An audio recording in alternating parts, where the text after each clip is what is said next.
In a shock move, Republican Speaker of the House Paul Ryan will be retiring. Mark Zuckerberg gets grilled on the Hill, and the Trump investigation continues to proceed. I'm Ben Shapiro. This is The Ben Shapiro Show.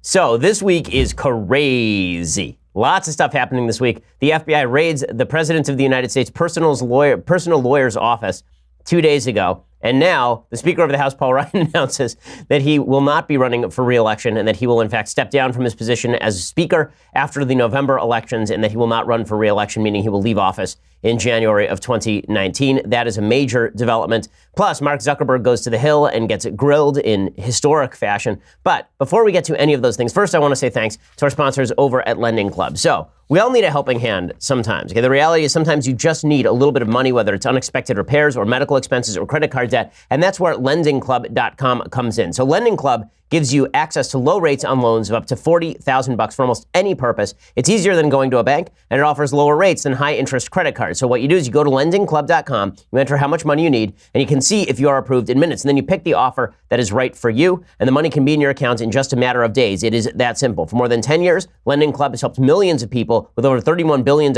in loans. So right now, go to lendingclub.com/Ben, and you can check your rate for free. It will not impact your credit score, which is great. Lendingclub.com/Ben, lendingclub.com/Ben. All loans made by WebBank, member FDIC, equal housing lender. And again, this is a great place to go if you are just looking for a mid-range loan that is not going to cost you an arm and a leg the way that a credit card loan would, and that you need on short notice. You don't have to go through the entire bank process that you might have to go to if you went to the bank for a different size loan. Instead, you go to lendingclub.com, and they help you get access to low rates on loans of up to $40,000. Again, it's lendingclub.com/Ben, and you can check your rate for free right now. Use that /Ben so that they know that we sent you. All right, so the big breaking news on this Wednesday is that Speaker of the House Paul Ryan has announced that he will indeed be stepping down from his position as Speaker of the House. Now, he's not going to do that until after the election. He also will not be running for re-election in his district. He announced it this morning, and here is what it sounded like. You realize something when you take this job. It's a big job with a lot riding on you, and you feel it. But you also know that this is a job that does not last forever.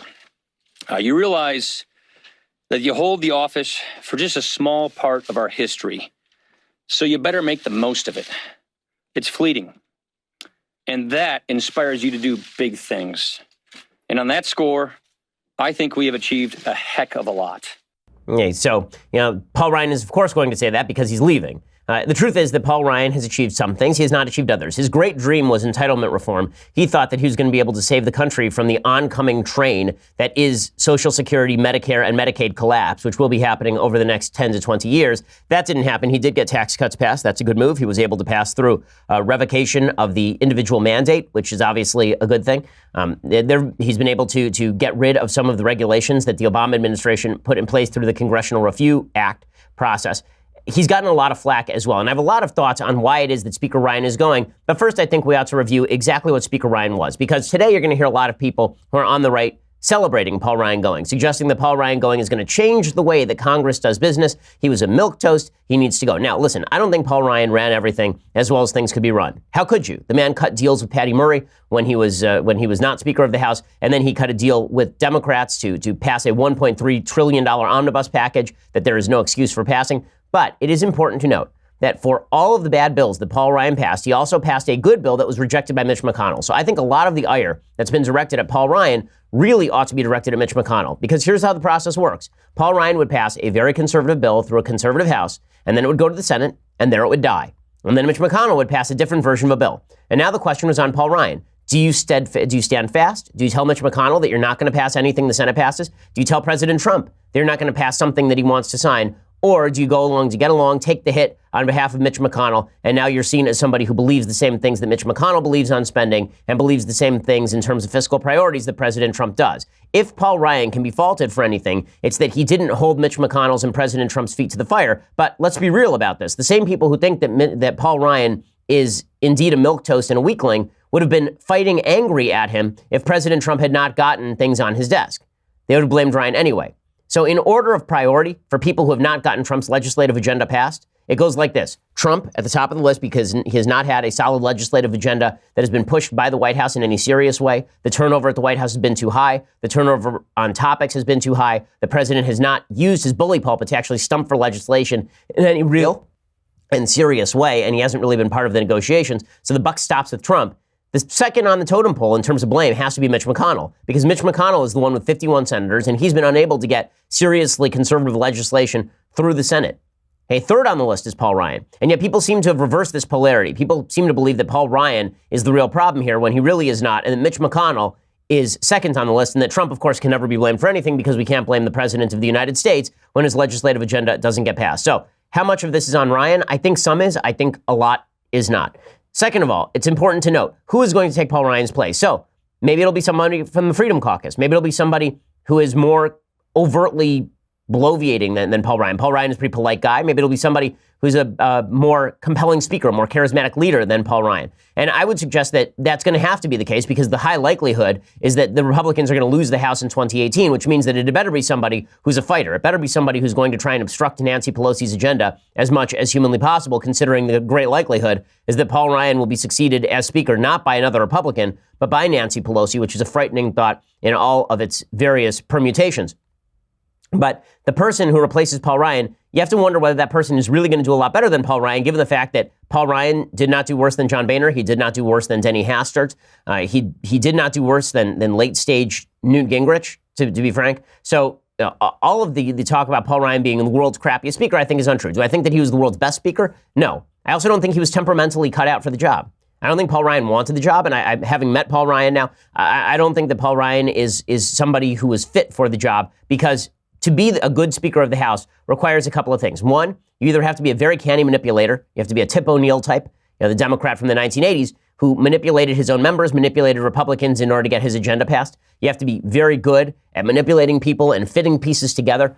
You have to be more of a Mitch McConnell temperament, sort of a turtle who's able to slowly walk legislation through your House of Congress. That was not Paul Ryan. Or you have to be a great visionary leader, somebody who's charismatic and who has an agenda that is backed by your own caucus. That was like Newt Gingrich in 1994 or Nancy Pelosi in 2006. Somebody who came in with a whole list of agenda items that the caucus agreed on, and you could pass those into law as fast as humanly possible. Paul Ryan obviously did not have that sort of cohesion inside his own caucus, and he is also not a particularly charismatic leader. He's not somebody who stands up and people say, I want to follow that guy into battle. Paul Ryan just was not suited for the job. The reason that Paul Ryan is announcing that he's leaving right now, there are a couple of reasons. One is because he wants to spend more time with his family, but he could have announced this after the election. He could have waited until after the election, then announced, listen, I'm not going to be speaker anymore, so I'm leaving, and I'm not interested in running for re-election. I want to go home, or I want my family to move to Washington, D.C., and I'll work for American Enterprise Institute or something. The reason that he announced this now is twofold. One, Ryan knows that this blue wave is coming. Okay, the indicators are very good that Democrats win the House, and it is quite possible they win the Senate as well, and that Chuck Schumer is the new Senate Majority Leader, and that Nancy Pelosi is the new House Majority Leader, that she's the new Speaker of the House, rather.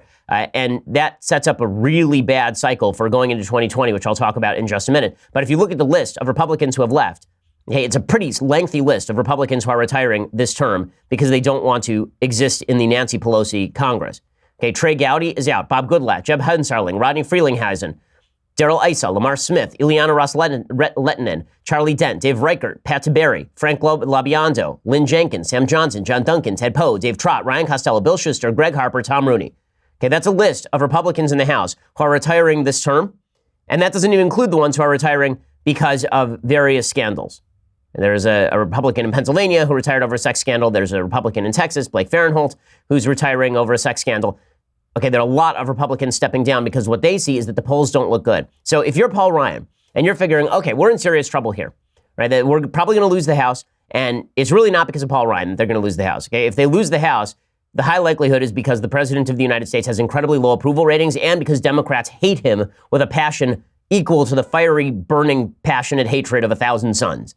Okay, they hate President Trump, and that means that they're going to show up in November. So if you're Paul Ryan, here's what you don't want. You lose in November, and then everybody turns around and say, it's your fault, Paul. Right? It's your fault that you lost. Why would you bother sticking around for that? Why would you bother doing that? Instead, Paul Ryan is saying, listen, I'll keep fundraising, but this is not on me. Right? I'm not the one who has a 42% approval rating in a time of a booming economy and no serious foreign wars in the offing, right? That's not me. So I think that Ryan is making a political move, and that's why he is making this statement. Now, also, he says, and I think this is probably true, he doesn't want to lie to his constituents about who's going to serve out his term. Because if he wins re-election in November in his district, which he likely would, and then retires in January, then he's been fibbing to his constituents all along. He has to live with those people. So I think there's something there as well. Now, the rumor that's going around is that Ryan is leaving because Trump sort of defeated Ryan. I don't see this at all. It's important to recognize here that Trump's signal achievements have largely been, outside of the move of the U.S. Embassy to Jerusalem, they've been done because of Paul Ryan and Mitch McConnell. Right? Tax cuts were a Paul Ryan baby. The revocation of the individual mandate, that was a Ted Cruz baby. Okay, the Justice Gorsuch and the congressional approval of Donald Trump's judicial nominees, that is Mitch McConnell. So for all the talk about Paul Ryan standing in the way of Trump's agenda, there's really no evidence that Paul Ryan has been standing in the way of Trump's agenda. In fact, it's been Paul Ryan trying to pass Trump's agenda, and he just can't get it through the Senate because he's not a senator. He's not the Senate Majority Leader. I will say, however, that it's pretty clear that Ryan leaving does represent a triumph of Trumpian attitude. Now, people have been mistaking the gaps in policy between Trump and Ryan for the serious gap. That is not the serious gap in the Republican Party right now. The serious gap in the Republican Party is the gap between attitudes. Now, people have seen this as a binary choice between Paul Ryan's sort of polite wonkishness and Donald Trump's punch everything, including the baby, right? These are the two choices. You can either wheel around and you can tweet whatever you want, and you can be wild and crazy and bombastic, and that's the way you ought to approach politics, or you can be milquetoast and Jack Kemp-like in your approach to politics. I don't think that's correct. I think there is a middle ground where you are very aggressive when you need to be very aggressive, and you are polite when that possibility is available. You know, it's something that I try to pursue in my own sort of political rhetoric. But if the Republican Party had to choose one, it's pretty clear that the base chose Trumpian rhetoric over Paul Ryan's rhetoric because they are very angry, and they're very angry because they're very frustrated, and they're very frustrated because no matter how many Republicans they elect, it seems that their agenda is never passed. And they can blame that on Paul Ryan, but the truth is that Paul Ryan is just the head of the caucus. I promise you that if Paul Ryan were the head of a caucus that were all Freedom Caucus guys, then the agenda would look very different. Okay, I have more thoughts on Paul Ryan in just a second. First, I want to say thanks to our sponsors over at Bull and Branch. So, you haven't been getting enough sleep, and you think that it's because the temperature in the room isn't right, or you think it's because your mattress isn't right. Well, have you ever thought that maybe, just maybe, it might be the sheets that you're sleeping on? You don't tend to think about the sheets that you sleep on very often because who thinks about sheets, right? Who gives a sheet? But the fact is that Bull and Branch ensures that you have the best sheets possible. Bull and Branch, these sheets are just incredible. They're 100% organic cotton. There are 3 ex-presidents sleeping on them. After I got Bull and Branch sheets, I legitimately had to throw out all the other sheets in my house and buy only Bull and Branch sheets because they are that good. They are that comfortable. And to get you started right now, you get $50 off your first set of sheets at bullandbranch.com, promo code Ben. That's bullandbranch.com, promo code Ben. Again, they make everything from bedding to blankets, and it's made from pure 100% organic cotton. So they start out soft, and they get even softer over time. You buy directly from them, so you're essentially paying wholesale prices. A really nice set of sheets can cost like $1,000. Bull and Branch sheets are only a couple of $100, and that may sound expensive. It is not for something you are sleeping on every night, and they are really tremendous. They hold up in the wash as well. Bullandbranch.com, promo code Ben. Get $50 off your first set of sheets. BOLLNbranch.com, promo code Ben. Check it out right now. Bullandbranch.com, promo code Ben. Get that $50 off and lets them know that we sent you as well. Okay, so a few more thoughts on Paul Ryan and his exit.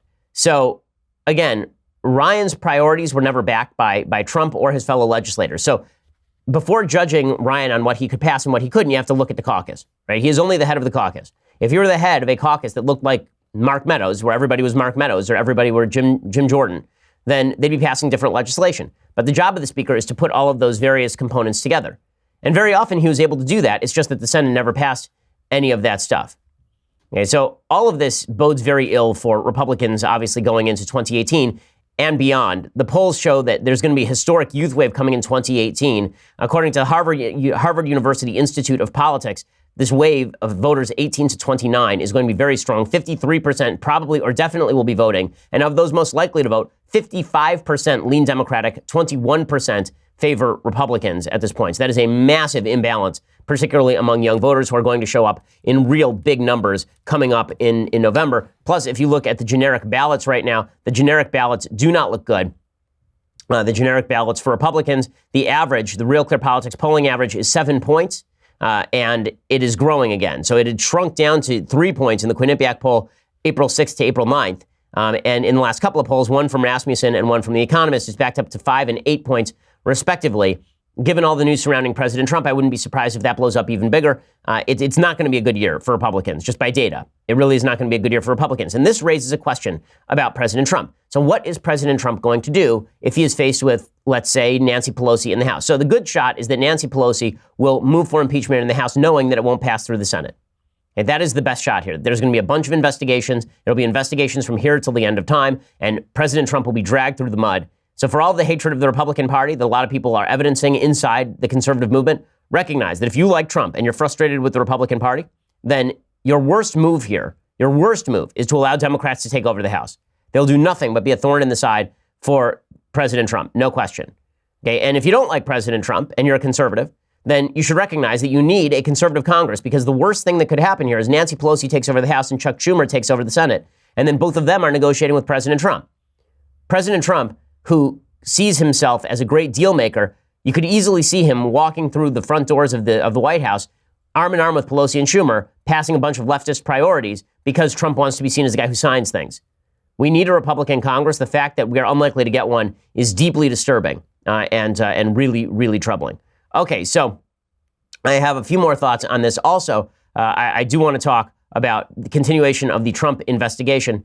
So let's jump into the Trump investigation, because there are some breaking pieces of news with regard to that. So first of all, Alan Dershowitz has come out and he says that targeting Trump's lawyer should worry everybody. So as you recall, back on Monday,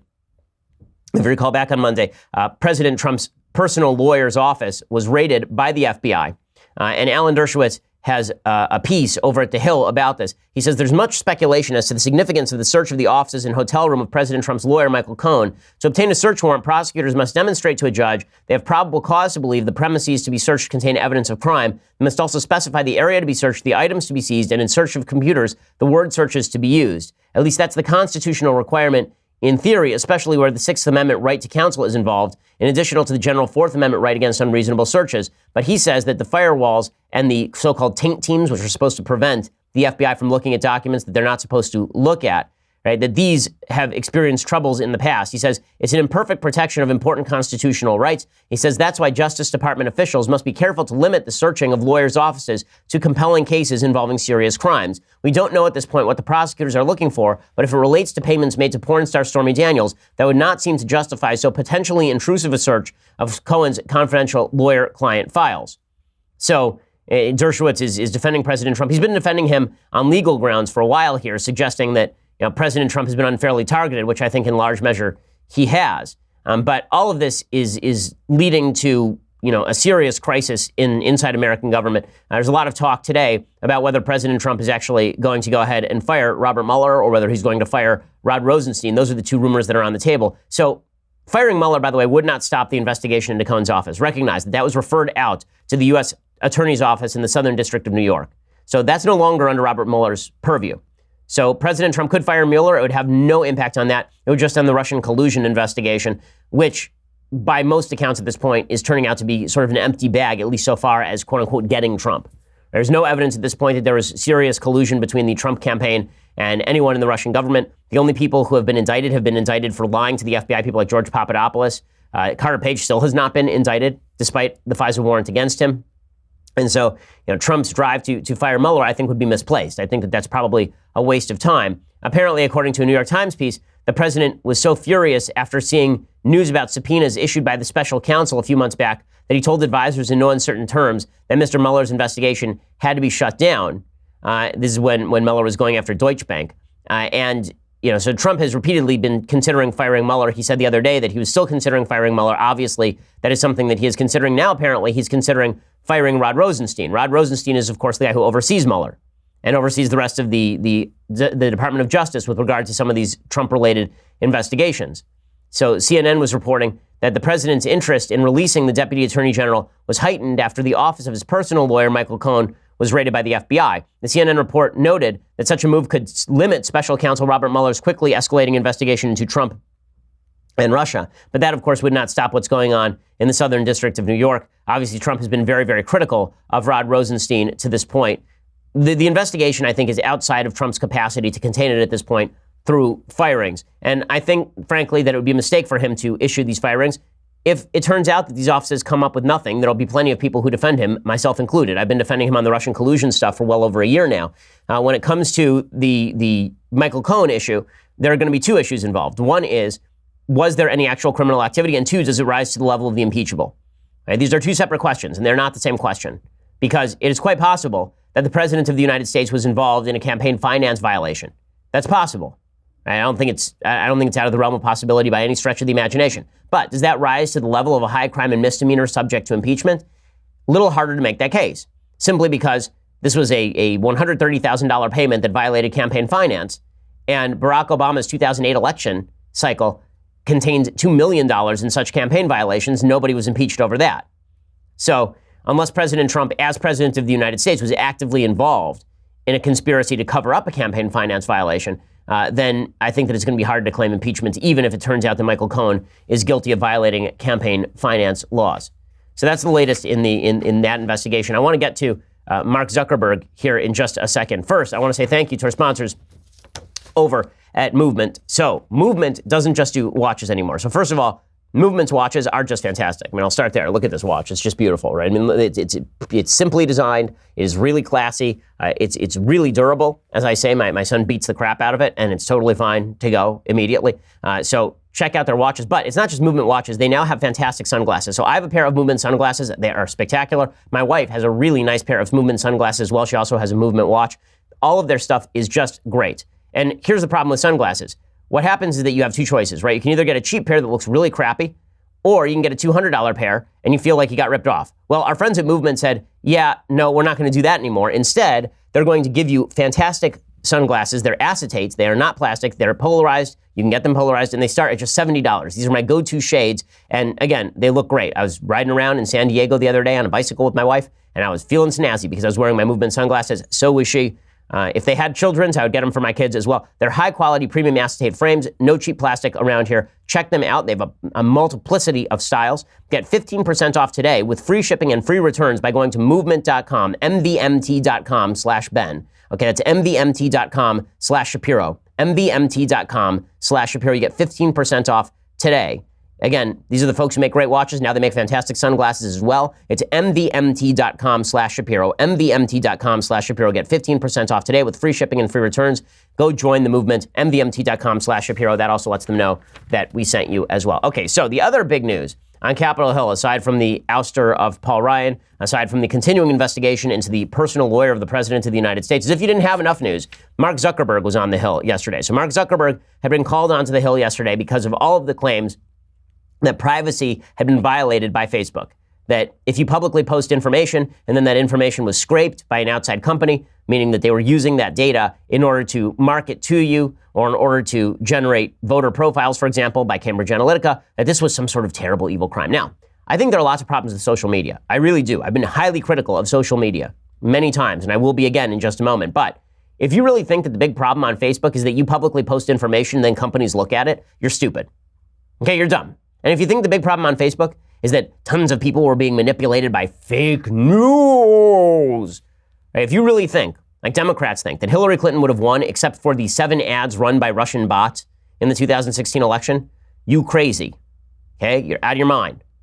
And people are so crazy now that there was a big story that came out, I think it was from NBC News yesterday, about a video that was viewed about 250,000 times that was a supposed sex tape, including Hillary Clinton. Okay, it was fake news, obviously, because number one, who would ever want to see any of that on camera? But number two, is that really, was that shifting votes? Because we're 5 minutes away from Dianne Feinstein calling the head of Pornhub up to the Hill to explain why Hillary Clinton lost, since there was a distribution on Pornhub of a fake Hillary Clinton sex tape. Okay, all of this is nonsense. The real problems with social media is that social media are now playing a gatekeeper function they were not meant to play. Social media were supposed to be like your phone line. They were supposed to be a platform. Okay, here's the way that this works. When you pick up the phone and you call somebody, what is said over that phone line is not the responsibility of Verizon or AT&T or Sprint, okay? It is the responsibility of the person on the phone. Facebook was supposed to be more like the phone line. It was just a platform. You put your information up there, you put your news stories up there, people can engage, they cannot engage, it's their free choice. Instead, Facebook has now interposed itself between its own users and information that people want to see. It's been a pet peeve of mine for a long time. They were doing it back in 2016 when they were talking about shifting their algorithm so that certain trending topics were not allowed to trend. Conservative trending topics were not allowed to trend on Facebook. And now, of course, they've shifted their algorithms to supposedly benefit local news and established mainstream media outlets and against alternative news sources like Daily Wire. Right? This is why, if you're watching this show right now and you're wondering where your Daily Wire updates went, you need to go and check out your own settings right now and reset your settings, because Facebook has tacitly and without your permission gone and changed the algorithm so that you are not seeing our updates anymore, because they say that our news site is somehow not as credible as CNN or the New York Times, which is just absurd. Okay, Facebook right now is even burying which outlets it's punishing. Right, so Facebook is obviously penalizing certain outlets, but it's not explaining what exactly it's penalizing. According to the tech website The Outline, conservative and right-wing publishers were hit hardest by the new algorithm change. The engagement numbers of most predominantly liberal publishers remained unaffected. And now Peter Hasson of the Daily Caller is reporting that Facebook does not intend to identify which media outlets it helps and which it hurts, according to a company spokesperson who spoke to the Daily Caller News Foundation. The spokesperson argued that if the company revealed that data, it would not give people a clear picture of Facebook, adding, "We've made changes to newsfeed to help people meaningfully connect with friends and family first. This means public pages of all types are going to experience declines across Facebook. Political pages and partisan news pages, like other public pages, have experienced declines, but there are examples of declines across the political spectrum." Except for the fact that that's not true.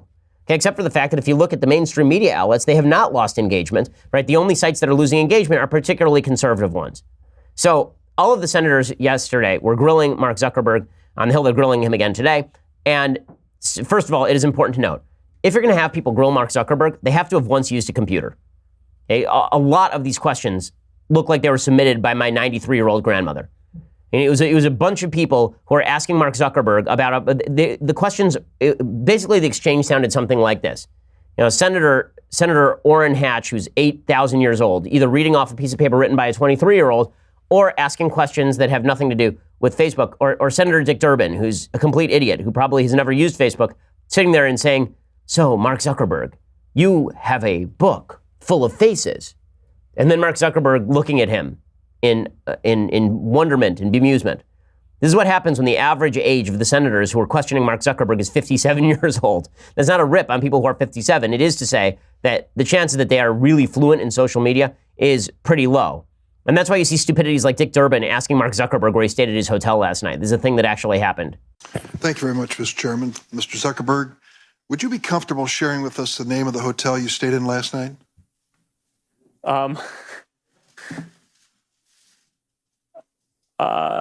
No. Okay, and this is one of the things that's so incredibly stupid. So one of the complaints by Democrats has been that if you publicly post information, then people see that information, it's a violation of privacy. If Mark Zuckerberg would not have to, under Facebook's rule, reveal where he went to his hotel last night. And so I'm not sure what Dick Durbin is even getting at, but Dick Durbin doesn't know what the hell he's talking about. There were a couple of people who actually went after Zuckerberg on matters that actually do matter. Okay, so there are really a couple of matters that are really serious. One is the amount of political bias at Facebook, the political bias of the people who are actually implementing and writing the algorithms. And the other thing that's really important is whether Facebook is a platform or whether Facebook is a publisher. And that matters because, getting back to our AT&T, Sprint, Verizon discussion, if the phone company starts acting like a censor, if they start buzzing out what you're saying to your friends, they become responsible for what you say to your friends. They're acting like a publisher. Like we at Daily Wire, we edit all of our pieces. We purchase all of our photos from a service called Getty Images so that they're all licensed because we're a publisher and we're responsible for the content we post. If, however, if we use a particular internet service, that internet service is not responsible for the content we post. It's just a platform. Facebook has presented itself as a platform, which means they're not legally responsible for example, misuse of copyrighted content or slander. But if they're responsible for what's being put up, if they're controlling what you see and what you hear, then suddenly they need to be treated like any other news outlet. They need to be treated like NBC or MSNBC or CBS or CNN or the New York Times or the Daily Wire. Right? So those were two separate questions. One was the political bias, and one was the fact that Facebook is playing censor, which would actually subject them to liability. Both of these lines of questioning were engaged in by Republicans, and these were the only two lines of questioning that mattered. So the first line of questioning about the political bias, about Facebook cracking down on conservatives, this was pushed by Senator Ted Cruz from Texas. Full disclosure, when Senator Cruz visited our offices and I interviewed him, we had a pretty substantial discussion about exactly this topic. So good for Senator Cruz for going after Mark Zuckerberg on this. Here's Senator Cruz illuminating the issue for Zuckerberg. Well, Mr. Zuckerberg, I will say there are a great many Americans who I think are deeply concerned that Facebook and other tech companies are engaged in a pervasive pattern of bias and political censorship. There have been numerous instances with Facebook. In May of 2016, Gizmodo reported that Facebook had purposely and routinely suppressed conservative stories from trending news, including stories about CPAC, including stories about Mitt Romney, including stories about the Lois Lerner IRS scandal, including stories about Glenn Beck. In addition to that, Facebook has initially shut down the Chick-fil-A Appreciation Day page, has blocked a post of a Fox News reporter, has blocked over 24 Catholic pages, and most recently blocked Trump supporters Diamond and Silk's page with 1.2 million Facebook followers after determining their content and brand were, quote, unsafe to the community.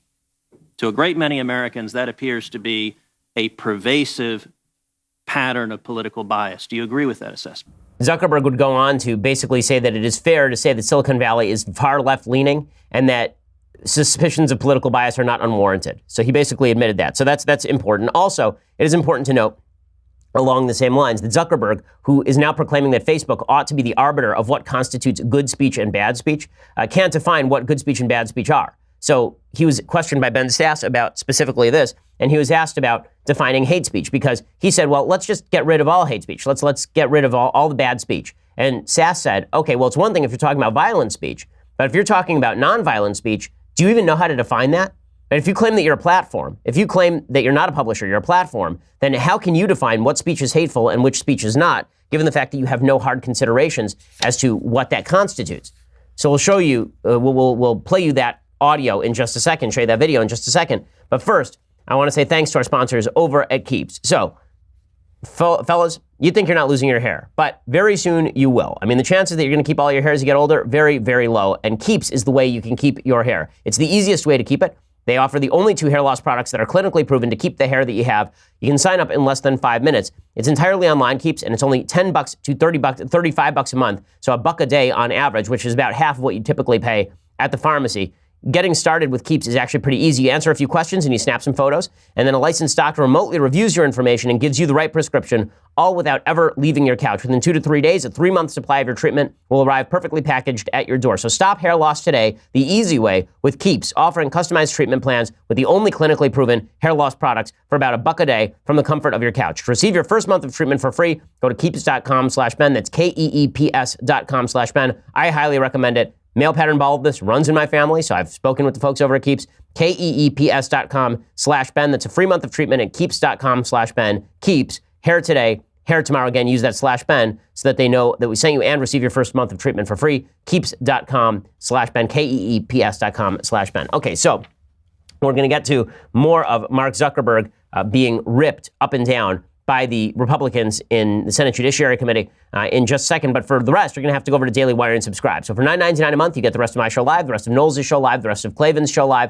You get to be part of our mailbag, which we'll be doing on Friday. It feels like it should be a Friday. It, however, is not, which means you have a couple of days to get your questions in right now. And if you want to ask us questions live on air, you can do that as well on Friday, because you can watch the show, log into Daily Wire, and just go to the chat room and ask a bunch of questions, and we'll answer them as they come in here at Daily Wire. If you want all of those things, plus the greatest in all beverage vessels, this right here, the Leftist Tears hot or cold tumbler, check it out for $99 a year. Again, we always suggest that you get a membership. We get a lot of letters from people saying, how can we help? Get a membership. That's really the cheap way you can help, because that ensures that we can pay the bills and continue to bring you our top-notch content. If you just want to listen later for free, then please go over to iTunes, SoundCloud, YouTube. Please subscribe. Please leave us a review. We are the largest, fastest-growing conservative podcast in the nation.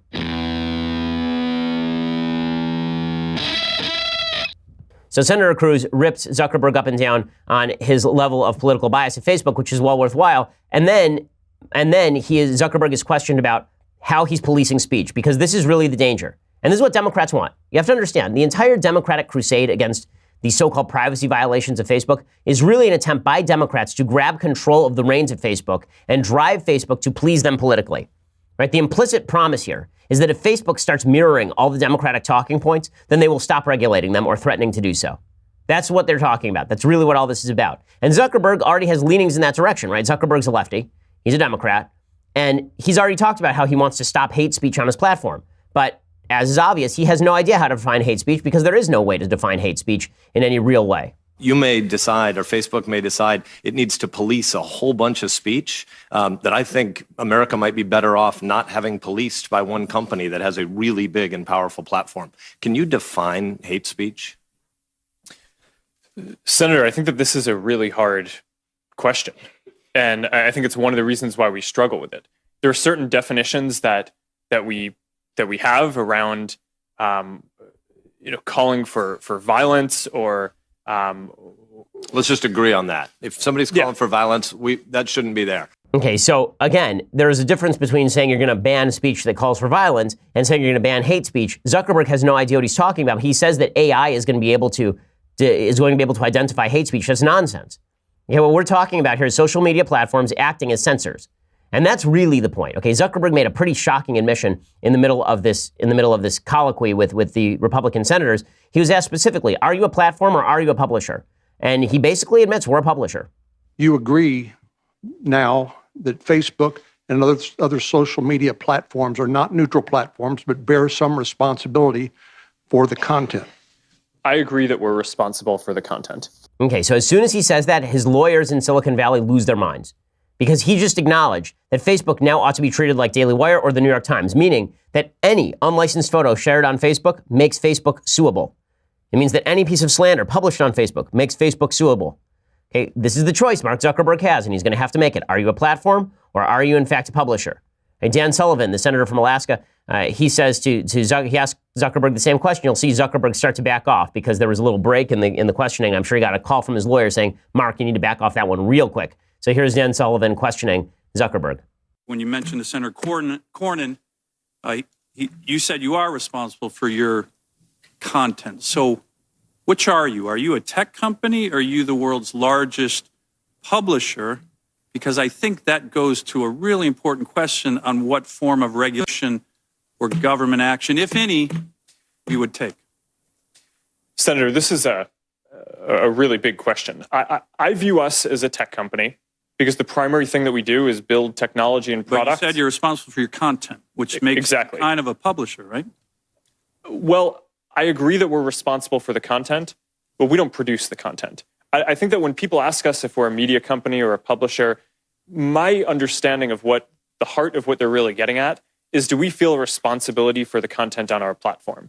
The answer to that, I think, is clearly yes. But I don't think that that's incompatible with fundamentally at our core being a technology company where the main thing that we do is have engineers and build products. Man, his lawyers have got to just be twisting themselves in pretzels over all of this because he just opened up Facebook to millions of dollars in liability. Right? Here's the way it works now. If you're a photographer and some idiot in Utah posts your photo and without paying you, without licensing it, normally you'd have to sue the idiot in Utah. You couldn't sue Facebook. Mark Zuckerberg just said we feel responsibility for the content that's posted on Facebook, which means that you can now sue Facebook. Okay, Facebook is a much deeper pocket. Under the Digital Millennium Copyright Act, there's an automatic statutory penalty for unlicensed use of materials like that ranges from $750 per instance to $30,000 per instance. How many unlicensed photos are posted on Facebook every minute? I mean, my goodness, if his lawyers are not in a state of panic right now, then they really should be, because I promise you the lawsuits are forthcoming, and they are forthcoming in pretty short order. It's amazing. But this is where the Democrats have driven Zuckerberg. And when you decide to go full leftist and censor your own content and censor content of other people because you want to please your cocktail party friends, that has some pretty significant ramifications for your business as well. Okay, so in other silly news, okay, I just have to bring you a couple of really dumb stories because they are pretty amazing. This one is from Boston. The Boston Marathon has now declared they've finally publicly acknowledged their new policies regarding gender, according to Daily Wire, James Barrett over the Daily Wire. They say that men who identify as women can compete against biological women regardless of whether or not they've taken any steps to officially transition. So according to Boston Athletic Association President Tom Grilk, quote, "We take people at their word. we register people as they specify themselves to be. Those registering do not have to provide any sort of proof that they are, in fact, in any sort of transition state medically, as required by the Olympics and many professional sports. Members of the LGBT community have had to deal with a lot over the years, and we'd rather not add to that burden, says Grilk. That's an amazing statement. They've had to deal with a lot over the years, and we don't want to add to the burden. It's not a burden to suggest that men should not be competing against women in the women's bracket. If the NCAA applied the same logic to basketball, first of all, everybody would be able to dunk in the women's NCAA. But second of all, there'd be no way to prevent 7-foot dudes from saying that they were ladies and then just being and just competing against women. Or even if they were transgender, 7-foot dudes with twice the upper body mass of women competing against women. I mean, this isn't fair to women. It's ridiculous. It's ridiculous. And women should be insulted by this. Okay, forget about it's a liberal, it's such a leftist trope that if you've dealt with a lot over the years, the rules no longer apply to you. Right, that members of the LGBT community have had to deal with a lot over the years. Agree. We'd rather not add to that burden. Again, it's not a burden to say you need to play by the rules. It's just ridiculous. So ABC features one man who identifies as a woman who admits to not having undergone any treatment to lower testosterone, which allows men to have a significant athletic advantage over women. Stevie Romer is a transgender woman from Woodstock, Illinois, and says she registered, this is according to ABC News, for Boston as a woman because that's what she is. Although she hasn't done anything to lower her testosterone levels, Romer legally changed her gender, grew her hair out, and started living openly as a woman more than a year ago.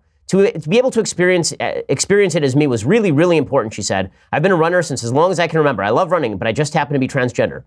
Okay, so then how about this? How about we just get rid of both gender categories, right? There won't be any sex categories for the marathon at all, and women will never win.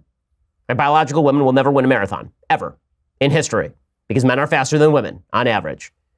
But apparently, I guess men will be winning the women's marathon anyways. We may as well just obliterate the categories. I mean, the failure to distinguish between sex and gender is clearly an incredible thing. And the fact that so many in the scientific community have pretended to buy into this, and I say pretend because they do know better. There's not a doctor alive in the United States who does not know the difference between a man and a woman biologically. And yet they act as though these distinctions mean nothing when it comes to real world consequences, as long as the man believes he is a woman or vice versa. ABC quoted a doctor from a Boston-based LGBT health and advocacy center who insists there is, quote, no physiologic advantage to being assigned male at birth. What in the world? There's no physiologic advantage to being assigned. First of all, you're not assigned male at birth. Okay, it's not like you come out genderless. It's not like you come out and you're just a ball of human flesh without a penis or a vagina and with no chromosomals, with no chromosomal description. That's absurd. It's absurd. You're not assigned your sex at birth. What kind of stupidity is this? Okay, but I guess now we have to subjectively just dismiss science outright. It's an amazing, amazing thing. Again, none of this is true.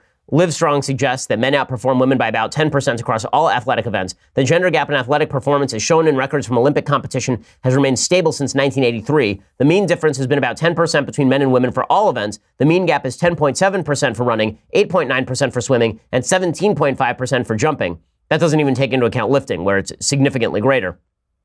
When performances improve, the improvements are proportional for each gender. David Epstein, author of The Sports Gene, discussed the biological realities of athletic differences between genders in a piece for the Washington Post in 2014.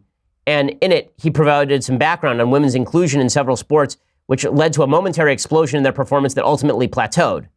In terms of top speed in a range of running events, women began leveling off by the 1980s, and the record stagnated after the crackdown on mega doping of female athletes from some Eastern Bloc nations. From the 100 meters to the 10,000 meters, the gap between elite male and female performers generally stands around 11%. At the pro level, that is a chasm. The women's 100 record would have been too slow by a quarter second to qualify for entry into the men's field at the 2012 Olympics.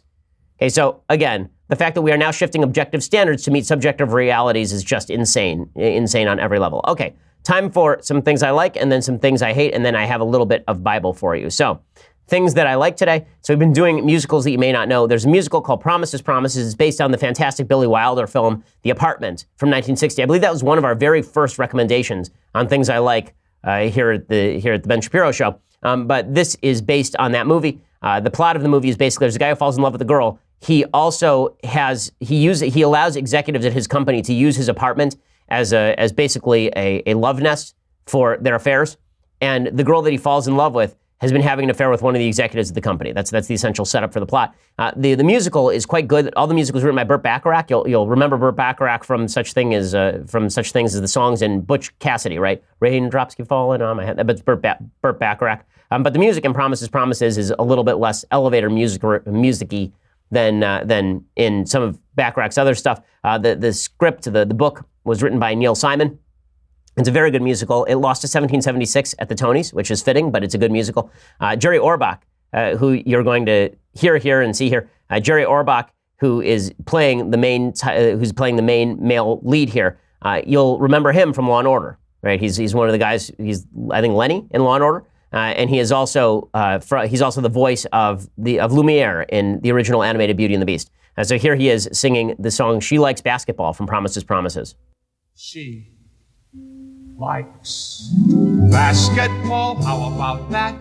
We have something in common to talk about. Basketball. She likes basketball. How about that? I have some place to take her when we go out. Basketball.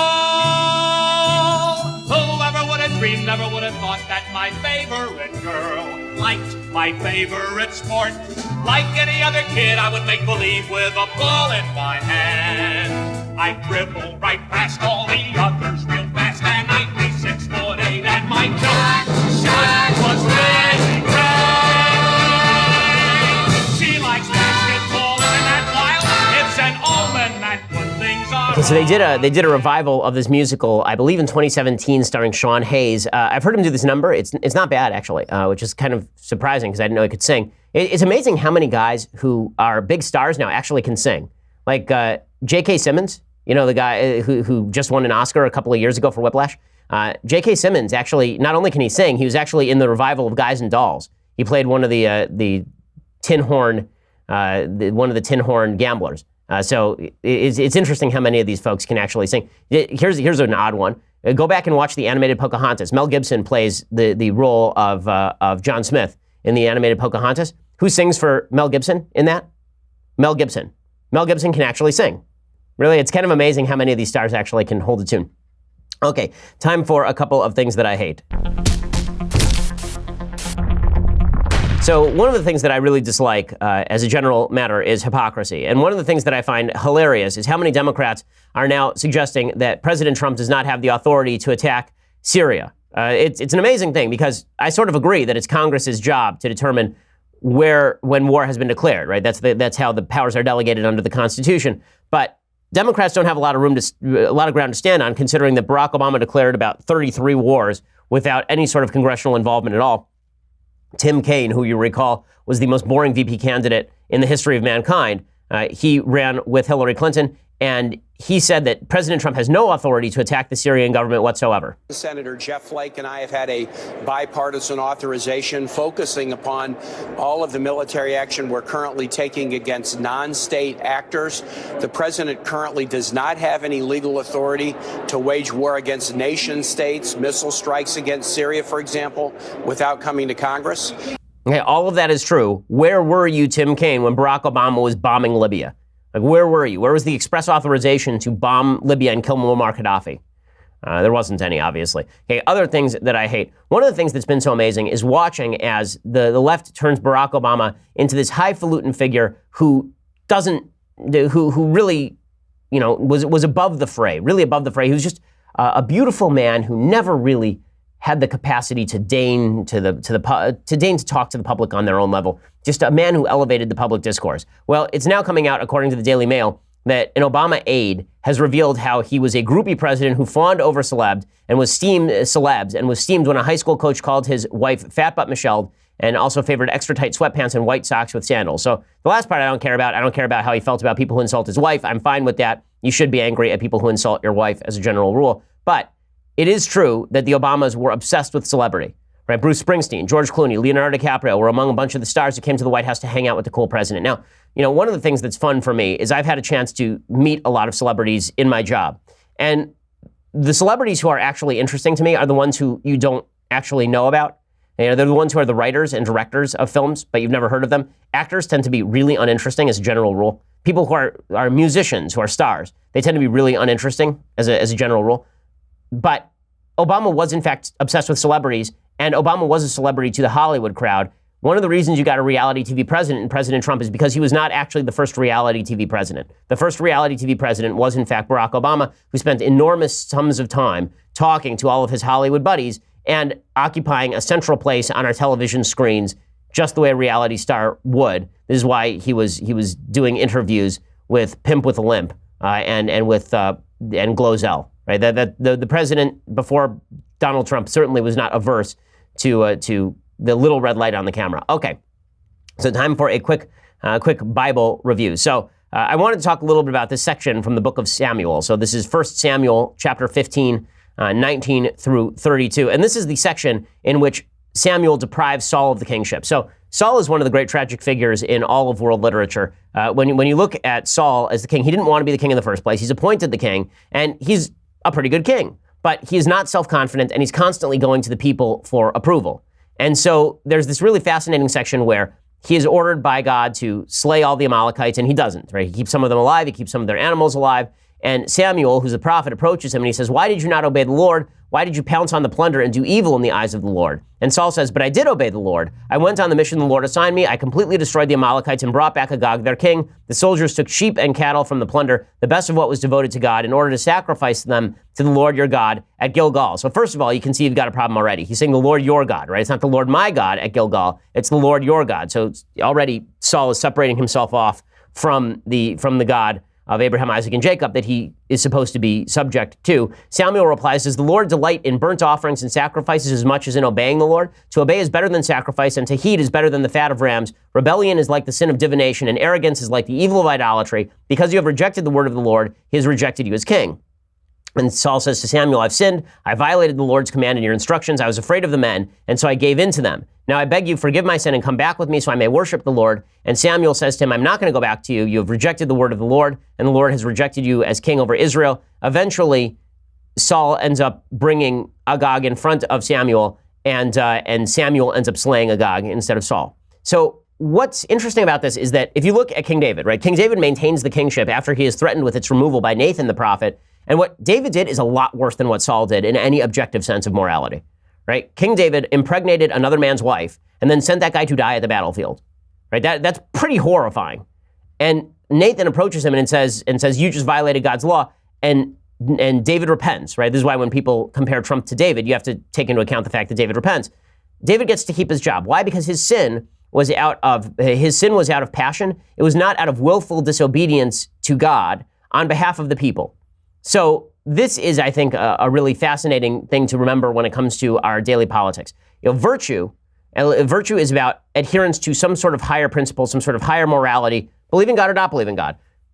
Being a good person is about being subject to higher principles and higher virtue, not just the will of the people. The way that Saul governed, and the reason that he couldn't be the king, is because Saul spent a lot of his time with one eye on the people. What do the people want me to do? What do the people say I should do? The people want to keep the animals? Well, I guess I'll disobey God and I'll keep the animals.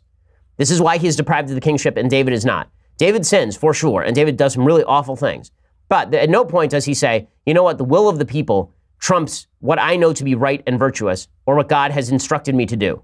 At no point does he say that, and that's the real defining feature. And this is something we should all remember, because it's easy enough to say, yeah, most people suck, most people are okay with this or that, most people want me to do X, but that does not justify the doing of X. You have to make an explicit argument as to why it is right to do X, Y, or Z. You can't just rely on populism to justify your own malfeasance. Okay, we'll be back here tomorrow with whatever crazy news breaks then. I'm Ben Shapiro. This is The Ben Shapiro Show. The Ben Shapiro Show is produced by Mathis Glover, executive producer Jeremy Boring, senior producer Jonathan Hay. Our technical producer is Austin Stevens, edited by Alex Zingaro. Audio is mixed by Mike Coromina. Hair and makeup is by Jesua Alvera. The Ben Shapiro Show is a Daily Wire Forward Publishing production. Copyright Forward Publishing 2018.